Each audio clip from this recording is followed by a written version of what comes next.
Welcome back to the Abyss, my friends. Tonight, we delve into the unsettling world of abandoned places, those forgotten corners where the veil between our world and the next wears thin. We're talking about abandoned botanical labs, places where nature's wonders were once studied, now home to something far more sinister. 3 stories await you, each one a chilling glimpse into a world where life and death intertwine in the most unsettling ways. Turn off the lights, sit back, and prepare to be terrified. Our first tale takes us deep into rural Pennsylvania, to the overgrown ruins of Blackwood Manor, once a grand estate, now slowly being reclaimed by nature. But Blackwood Manor hides a dark secret, an abandoned botanical lab hidden beneath the manor, forgotten by time and most importantly forgotten by the living. Long ago, this lab was the domain of a brilliant but eccentric botanist, Dr. Elias Thorne. Thorne was obsessed with unlocking the secrets of life and death, seeking a way to cheat the inevitable using rare plants and herbs. He spent years in solitude, experimenting. Local townsfolk whispered tales of strange lights and unsettling sounds emanating from the lab at night. Then one stormy night, silence. Dr. Thorne vanished without a trace. Some believe he simply left, abandoning his life's work, but others whisper a more sinister fate. They say Thorne's experiments went too far, trapping himself in a prison of his own making. Years passed, and Blackwood Manor decayed, the lab below forgotten. But some say Dr. Thorne never truly left. Locals tell of a spectral figure, a tall, gaunt silhouette, seen gliding through the overgrown gardens, his eyes glowing with an eerie, otherworldly light. They say it's the ghost of Elias Thorne, forever bound to the place of his obsession. Those brave enough to venture into the abandoned lab tell of strange cold spots, the distinct scent of decaying flora mixed with something metallic. Tools move on their own, and whispers seem to emanate from the walls, whispering Thorne's name. One story in particular sends chills down my spine. A group of college kids, armed with cameras, decided to spend the night in the abandoned lab, hoping to capture evidence of Thorne's ghost. They set up their cameras, the red lights blinking in the darkness. They heard it first, a low hum like an electrical current building in intensity. Then the whispers began, swirling around them, unintelligible murmurs. One of the kids, a cocky young man named Jake, laughed it off, trying to mask his growing fear. He stepped closer to the source of the whispers, a large, rusted metal door, sealed shut with chains and a heavy padlock. "Come on out, Doc," he shouted. The whispers stopped. A deathly silence descended upon the lab. Then the padlock on the door exploded, the metal chains snapping like thread. The door swung open, revealing a staircase leading down into darkness. A cold wind rushed up from the depths, carrying with it the scent of decaying flowers and that same metallic, sickly sweet smell. And then they saw him. A tall, gaunt figure silhouetted in the doorway, his eyes glowing with an unnatural light. The camera footage cuts out there, the screen filled with static. The kids, they were never seen again. Our next story takes us to the outskirts of a forgotten town in the Dust Bowl of Oklahoma, to a place known only as the Thorns. It was once a thriving botanical research facility, dedicated to developing drought-resistant crops, a beacon of hope in a parched and dying land. But something went wrong, terribly wrong. The experiments took a dark turn. They say the scientists at the Thorns dabbled in things they didn't fully understand, manipulating the very building blocks of life.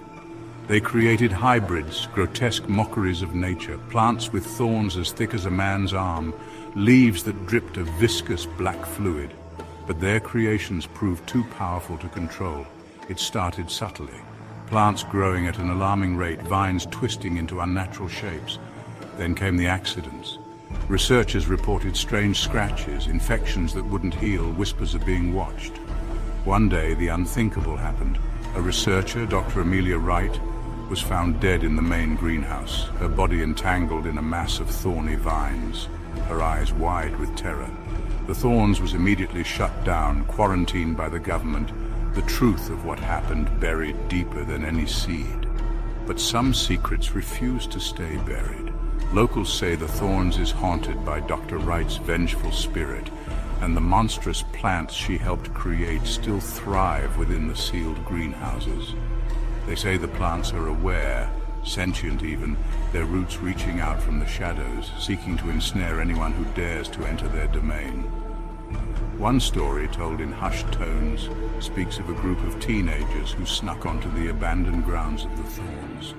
They were drawn to the main greenhouse, its glass panes now clouded with grime and decay.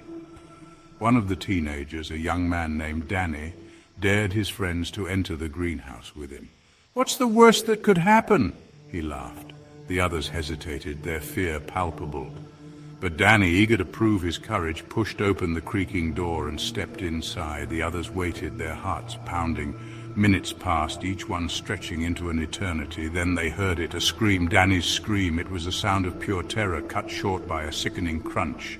The teenagers froze, their blood turning to ice, then silence. They never saw Danny again. Some say he was dragged into the depths of the greenhouse by the sentient plants, his body never found. Others say he was taken by the vengeful spirit of Dr. Wright. Whatever the truth, one thing is certain. The Thorns is a place of darkness, a place where nature has turned against itself, a place where even the bravest souls fear to tread. So, if you ever find yourself near the Thorns, remember Danny's fate and stay far away. Chapter 3.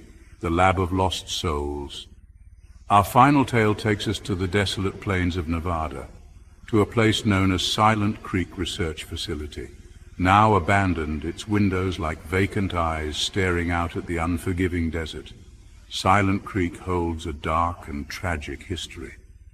During the Cold War, the government conducted top-secret experiments here exploring the potential of plants as weapons. They called it Project Evergreen, a twisted attempt to harness the power of nature for sinister purposes. Scientists, bound by secrecy and fueled by paranoia, toiled away, creating hybrids designed to incapacitate, to poison, to kill. But some lines, once crossed, can never be uncrossed. The experiments spiraled out of control, the plants mutating, becoming more volatile, more unpredictable. The lab descended into chaos. Accidents happened with alarming frequency. Researchers fell ill, their minds ravaged by the very toxins they were attempting to weaponize. Then the containment breach. On a night when the desert wind howled like a banshee, a security breach plunged Silent Creek into darkness. Alarms blared, their shrill cries swallowed by the storm. Panic spread through the facility like a virus.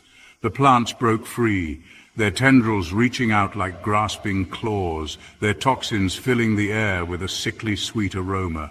Security personnel were quickly overwhelmed. Scientists met gruesome ends, their screams echoing through the corridors. Silent Creek became a tomb, a testament to the hubris of man and the unforgiving power of nature. The facility was sealed off, left to rot under the scorching desert sun. But some say Silent Creek is more than just an abandoned research facility. They say it's a place where the veil between our world and the next is thin, a place where the restless souls of those who died within its walls still wander. There are stories of strange lights emanating from Silent Creek at night, of disembodied screams carried on the desert wind. Some claim to have seen spectral figures wandering the overgrown grounds, their eyes glowing with an eerie, otherworldly light.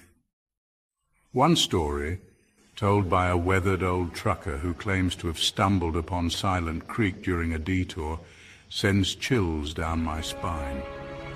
He spoke of encountering a group of people on the side of the road, their clothes torn and bloodied, their eyes wide with terror. They begged him for help, claiming they had been attacked by something unnatural within the walls of Silent Creek. They spoke of plants that moved with a horrifying sentience, of whispers that seemed to emanate from the walls themselves. The trucker, a kind soul despite his gruff exterior, agreed to the nearest town. But as they drove, the people in his truck began to change. Their skin took on a sickly pallor, their eyes turned black as coal, and their voices became distorted. The trucker, his blood turning to ice, realized with horror that he had stumbled upon something truly evil. He slammed on the brakes, throwing open the doors of his truck. The people, their true nature revealed, lunged at him. The trucker fled into the night, the screams of the possessed echoing in his ears.